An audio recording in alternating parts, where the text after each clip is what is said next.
Her cabin was set ablaze. Then warriors on painted horses drove the Arsonists into the river. Before starting this story, I'd like to take a moment to ask for your help. If you enjoy this story, please help the channel reach the goal of 1,000 subscribers. I'd be very happy if you could subscribe. Without further delay, let's dive into this emotional story. The Arizona sun painted the desert floor in shades of copper and gold as Maria Delgado stepped onto her porch, coffee mug warming her calloused hands. At 62, she had learned to read the land like scripture. Every shadow, every whisper of wind through the mesquite carried meaning. This morning felt different, though she couldn't name why. Her cabin sat 3 miles from the San Carlos Apache reservation boundary, a deliberate choice made 20 years ago when she'd fled an abusive marriage in Phoenix. The isolation had been her salvation then, but lately it felt more like a burden. The nearest neighbor was old Tom Brewster, a rancher whose property bordered hers to the west, and their relationship had grown increasingly strained over water rights disputes.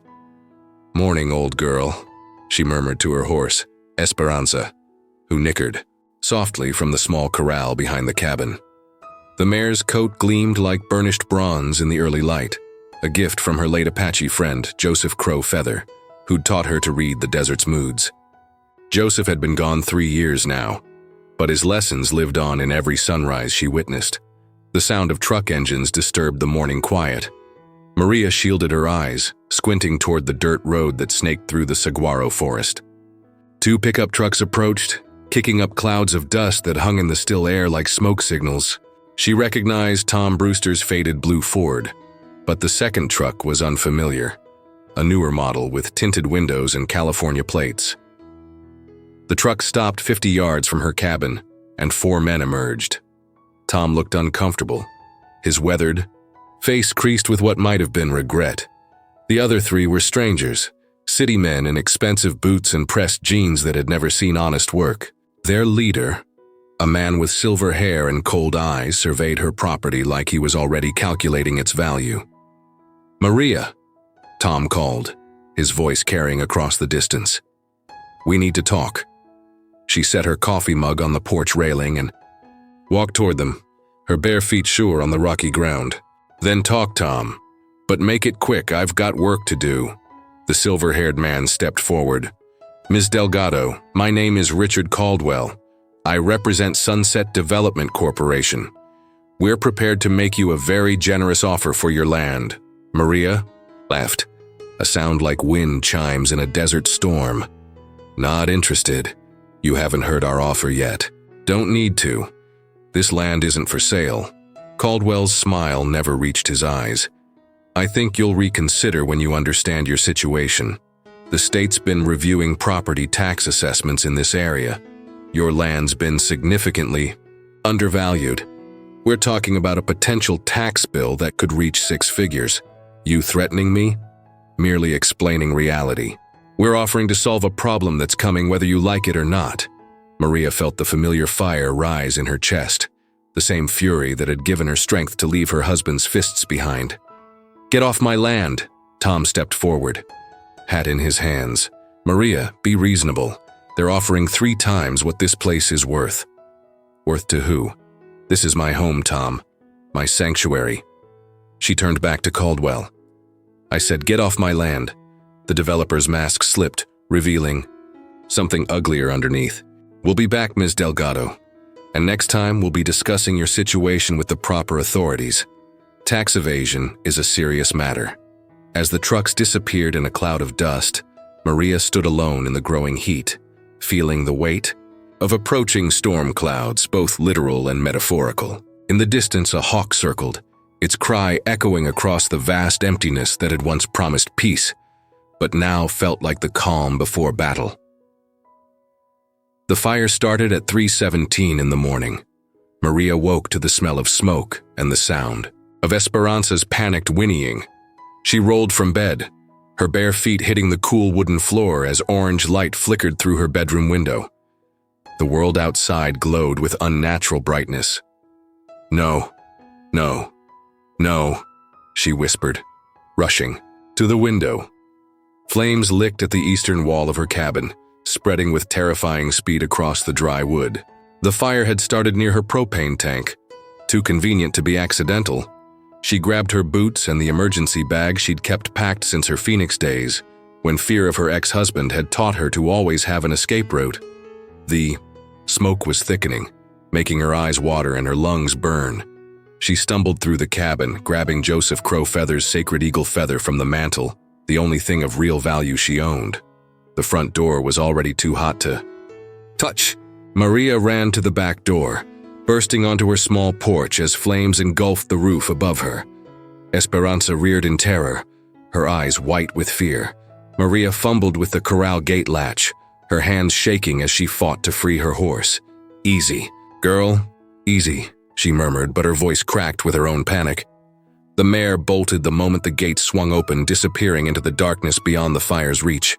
Maria followed, running barefoot across the rocky ground until she reached the safety of a large boulder formation, 200 yards from her burning home. From there, she watched 20 years of her life disappear into smoke and flame. The cabin's windows exploded outward in showers of glass that caught the firelight like fallen stars.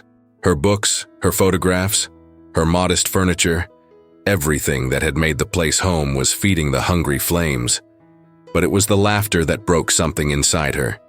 3 figures stood silhouetted against the fire's glow, too far away to identify clearly, but close enough for their voices to carry on the night wind. She recognized one voice, Tom Brewster's distinctive gravelly tone, and felt a betrayal so sharp it cut deeper than the smoke in her lungs. "Should have taken the money, Maria." Tom's voice drifted across the desert. "Now you got nothing but ashes and a tax bill you can't pay." The other voices were unfamiliar, but their satisfaction was unmistakable. They stood there for nearly 10 minutes, watching her life burn, before walking back toward the road where vehicles waited in the darkness. Maria pressed her back against the cold stone, clutching Joseph's eagle feather to her chest. The tears came then, not just for her lost home, but for the naive trust she'd placed in a neighbor she'd thought was a friend. The desert that had once felt like sanctuary now felt like a tomb, vast and empty and indifferent to her pain. The fire began to die down, leaving only glowing embers and the skeleton of her cabin's frame. Maria heard something that made her blood freeze. Footsteps on gravel, moving with purpose through the darkness. A flashlight beam swept across the ground, searching. She held her breath, pressing deeper into the shadow of the rocks. The beam passed over her hiding spot once, twice, then moved on. Voices murmured in the distance, plans being made, evidence being discussed. These weren't men who'd simply wanted to scare her. They'd come to ensure she had nothing left to fight with. But they'd made one crucial mistake. They'd underestimated what the desert had taught her about survival, about patience, about the quiet strength that came from learning to endure. Joseph Crowfeather had once told her that the desert tested everyone who entered it, but it also protected those who showed it proper respect. As the arsonists finally departed and their vehicle sounds faded into the night, Maria remained motionless, against the stone, watching the last embers of her old life die. In the distance, she could hear Esperanza's soft nickering.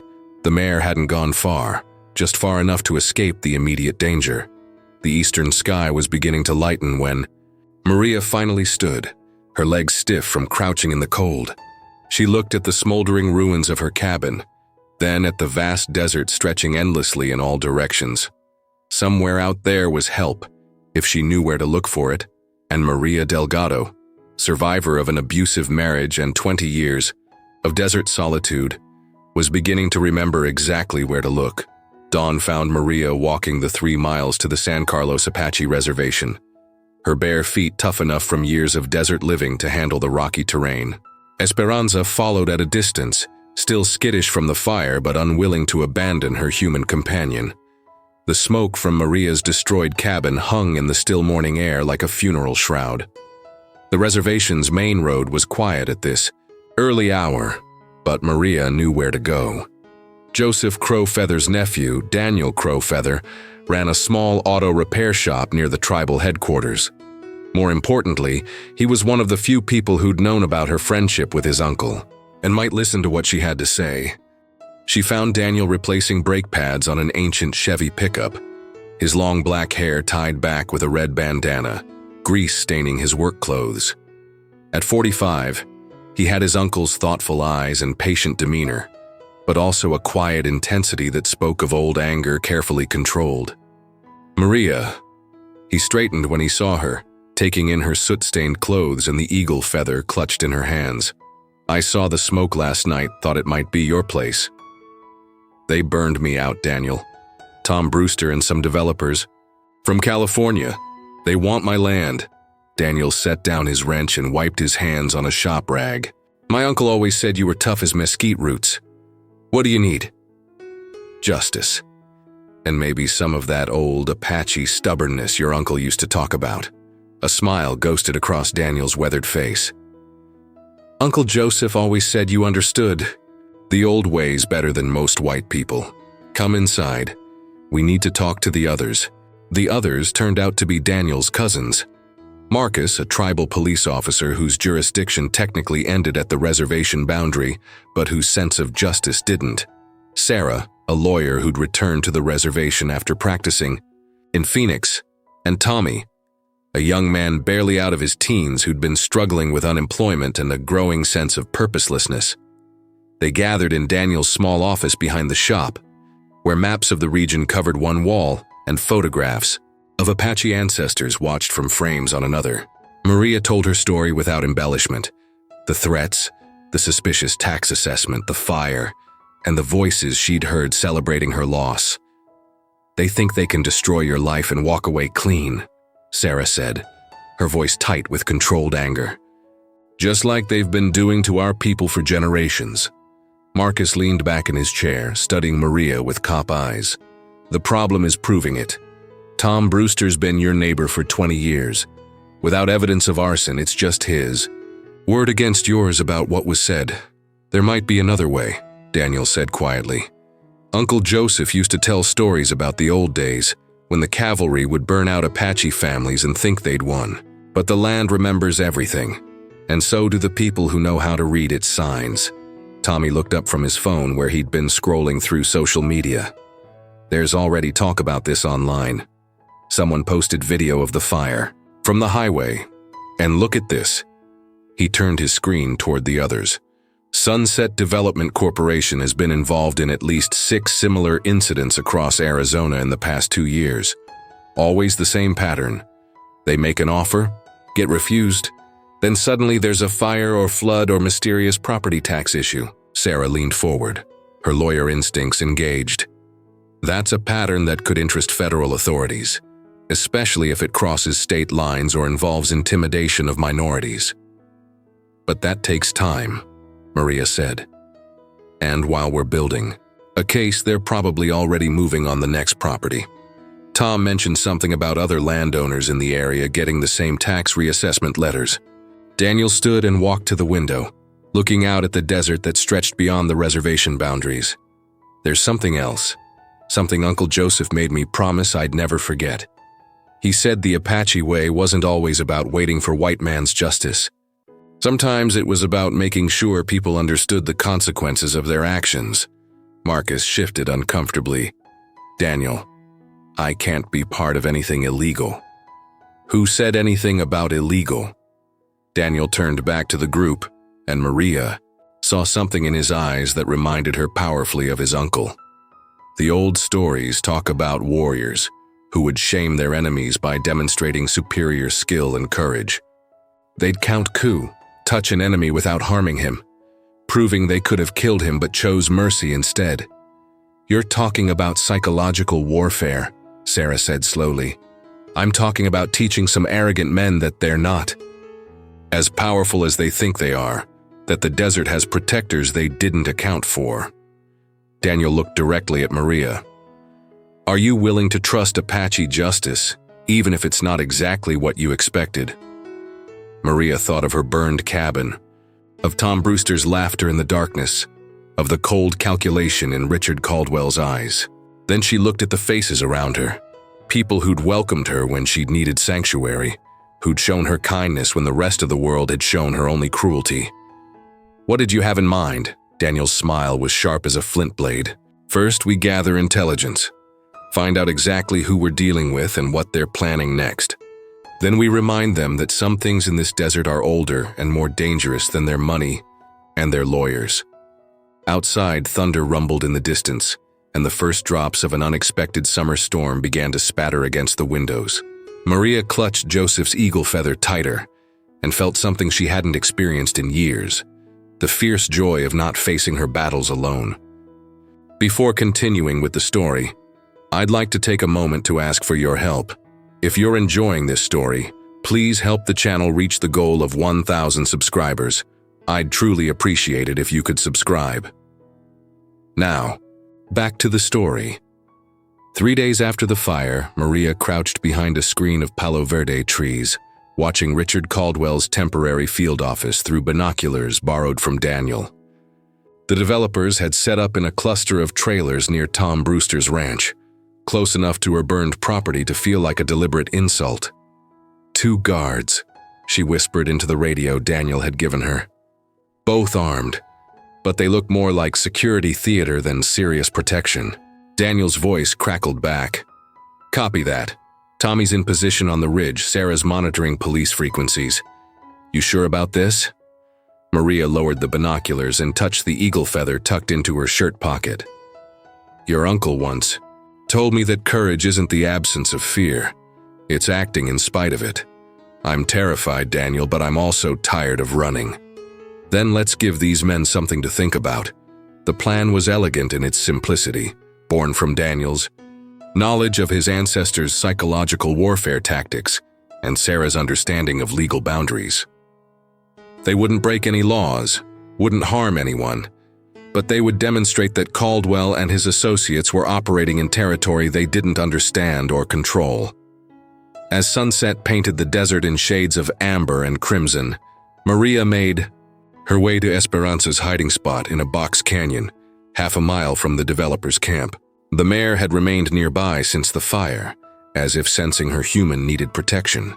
Daniel had spent the afternoon preparing both horse and rider for what was to come. War paint. That's what outsiders would call it, though Daniel had been careful to explain that what he was applying to Esperanza's coat and Maria's face had deeper meaning. Symbols of protection, of justice, of the ancient compact between his people and the land they'd fought to defend. "The white clay represents truth," he'd said, applying broad strokes to the mare's flanks. "The red ochre is for courage. The black charcoal marks the seriousness of our purpose." Now, as Maria swung onto Esperanza's back, she felt the weight of that purpose settling around her like armor. She wasn't just a displaced woman seeking revenge. She was an instrument of something larger, older, and infinitely more patient than her individual pain. The attack began at full dark. Tommy, positioned on the ridge with a powerful spotlight salvaged from Daniel's garage, began flashing signals across the desert. Not random light, but a pattern based on traditional Apache communication methods. To anyone who didn't know the old ways, it would look supernatural, inexplicable. Then came the sounds. Daniel and Marcus, hidden in different locations around the camp's perimeter, began playing recordings they'd made earlier. Not Hollywood war whoops, but authentic Apache. Songs, calls, and ceremonial chants that seemed to emerge from the darkness itself. But it was Maria's appearance that shattered the developer's composure entirely. She rode Esperanza out of the mesquite forest like something from another century. Both horse and rider painted in earth pigments that made them seem to emerge from the desert itself. The mare's hoofbeats were muffled by sand, her movement ghostly and silent until the moment Maria wanted to be seen. The security guards saw her first, their flashlights catching the painted symbols on her face and Esperanza's flanks. One of them shouted something incoherent, his voice cracking with fear. The other fumbled for his radio, backing toward the trailers. Richard Caldwell emerged from the largest trailer, his silver hair disheveled, his expensive suit replaced by casual clothes that looked ridiculous in the desert setting. "What the hell?" Maria guided Esperanza closer, close enough for the firelight from their camp to illuminate her clearly. She said nothing, made no threats, simply sat astride her painted horse and stared at the man who'd burned her home. "Get away from here," Caldwell shouted, his voice high with panic. "This is private property. I'll call the police." Still, Maria said nothing. She reached into her pocket and withdrew Joseph's eagle feather, holding it high so it caught the light. Around the camp's perimeter, the Apache songs grew louder, more urgent, seeming to come from everywhere and nowhere at once. One of the security guards broke first, running for his vehicle. The second followed, their headlights sweeping wildly as they fled toward the main road. Tom Brewster appeared in his trailer doorway, took one look at the painted woman on the painted horse, and slammed the door shut again. Only Caldwell remained, outside, his face pale in the firelight, his hands shaking as he pointed at Maria. "You're nothing but a crazy old woman. You think this Halloween act scares me?" Maria finally spoke, her voice carrying clearly across the desert silence. "This land has been protected for 1,000 years by people you don't understand. My friend Joseph Crow Feather taught me that every grain of sand remembers what happens here. Your fire, your threats, your greed. It's all been recorded." She wheeled Esperanza around, preparing to disappear back into the darkness, but paused for one final message. "You can't buy what doesn't belong to anyone. You can't threaten what's already been tested by worse than you. Find somewhere else to build your empire, Mr. Caldwell. This desert is claimed." As she rode back into the mesquite forest, the sounds around the camp began to fade, leaving Caldwell alone with his fear and the growing certainty that he'd miscalculated badly. Behind her, Maria heard the slam of trailer doors, the hurried sounds of packing, the urgent phone calls to lawyers and superiors. But the night wasn't over. The real test would come when fear met greed, when Caldwell had to decide whether his profit margins were worth facing whatever else the desert might send his way. The confrontation came at dawn, just as Daniel had predicted. Richard Caldwell arrived with reinforcements, not more security guards, but county sheriff's deputies and what looked like a federal marshal. They'd spent the night making phone calls, pulling strings, manufacturing legal justifications for what was essentially a show of force designed to intimidate Maria into submission. She waited for them at the ruins of her cabin, sitting on a folding chair Daniel had brought, drinking coffee from a thermos while Esperanza grazed nearby. The war paint was gone, washed away at sunrise according to the traditions Daniel had taught her, but its psychological impact lingered in Caldwell's nervous gestures and the way his eyes kept scanning the surrounding desert. "Maria Delgado," the federal marshal called out as the convoy of official vehicles stopped 50 yards away. "I'm Deputy U.S. Marshal William Hayes. We need to discuss some allegations of harassment and terroristic threatening." Maria stood slowly, every movement deliberate and calm. "Marshal Hayes, I assume Mr. Caldwell has been filling your ears with stories." "Among other things, yes, ma'am. There's also the matter of an outstanding warrant for unpaid property taxes and allegations of trespassing on private land." "Whose private land would that be?" Hayes consulted a clipboard. "Sunset Development Corporation filed paperwork yesterday claiming adverse possession of this property due to tax delinquency and abandonment." Maria laughed, a sound like wind through canyon stones. "Abandonment? Marshal, I've lived here for 20 years. As for the taxes," she pulled a folded document from her shirt pocket, "paid in full as of yesterday morning, thanks to a legal defense fund organized by the San Carlos Apache Tribal Council." The marshal's confident expression flickered. That's not what our information shows." "Then your information is wrong." A new voice joined the conversation as Sarah Crow Feather emerged from behind the cabin ruins, dressed in a sharp business suit and carrying a briefcase. "Marshal Hayes, I'm Sarah Crow Feather, attorney for Ms. Delgado. I think you'll find that Sunset Development's claim is not only invalid, but potentially fraudulent." Caldwell stepped forward, his face flushed with anger.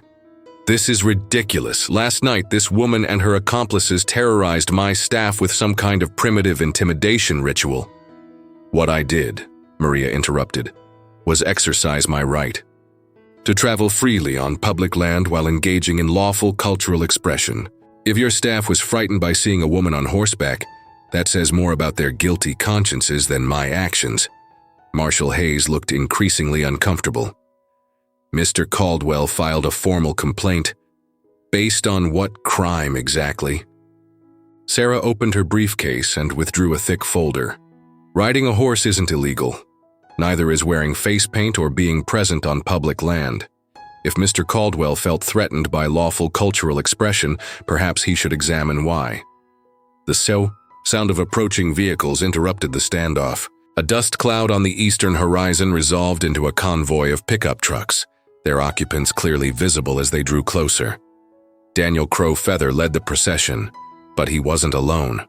At least 20 members of the Apache community had come, ranging from teenage boys to gray-haired elders, all watching the confrontation with careful attention. "What is this?" Caldwell demanded, his voice rising toward panic. "Community support," Daniel said simply, stepping out of his truck. "We heard there might be trouble, so we came to bear witness." But it was the last vehicle in the convoy that changed everything. Tom Brewster's familiar blue Ford pulled up behind the others, and the rancher emerged looking haggard and ashamed. He walked directly to Maria, removing his hat as he approached. "Maria, I need to say something in front of all these people." His voice carried clearly in the desert air. "What I did was wrong.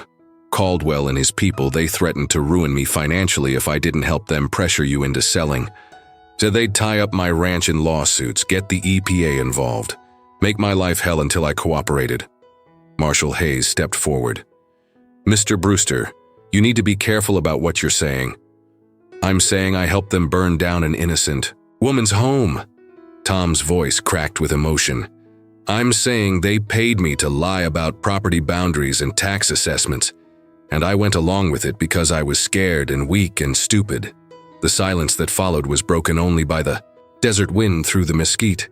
Caldwell's face had gone pale, his mouth opening and closing without sound, as he realized how completely his carefully constructed plan had collapsed. Sarah smiled grimly. "Marshal Hayes, I believe you now have probable cause to investigate federal crimes including arson, conspiracy, fraud, and violation of civil rights. I'll be filing complaints with the FBI, the state attorney general, and the tribal authorities." But it was Daniel who delivered the final blow. "There's one more thing. You should know, Marshal. Last night's cultural demonstration was recorded by multiple cameras positioned throughout the area. We have clear footage of Mr. Caldwell's employees fleeing their posts, abandoning their duty to protect what they claimed was legitimate business property. We also have audio recordings of conversations discussing intimidation tactics and illegal activities." Caldwell finally found his voice. "You can't prove anything. This is all hearsay and—" "Actually," Tommy Crowfeather interrupted, stepping forward with a tablet computer, "we can prove everything. See, I've been monitoring your company's communications for days. Amazing what people will say in emails and text messages when they think nobody's watching." As the morning sun climbed higher, painting the desert in shades of gold and promise, Maria watched Richard Caldwell and his associates being read their rights by Deputy Marshal Hayes. Tom Brewster stood apart from the others, tears streaming down his weathered face as he awaited his own reckoning. The burned cabin remained a ruin, but something new had been built in its place. Not a structure of wood and nails, but a network of relationships, a community of people who'd chosen to stand together against those who would prey on the vulnerable and isolated. "What will you do now?" Daniel asked as the official vehicles departed, taking their prisoners toward justice. Maria looked at the ruins of her old life, then at the faces of her new family, Apache and Mexican, young and old, united by something stronger than blood or tradition. "I think," she said, touching the eagle feather in her pocket, "I'll build something better, something that belongs not just to me, but to all of us." Esperanza nickered softly, as if in agreement. And somewhere, in the distance, thunder rumbled with the promise of healing rain.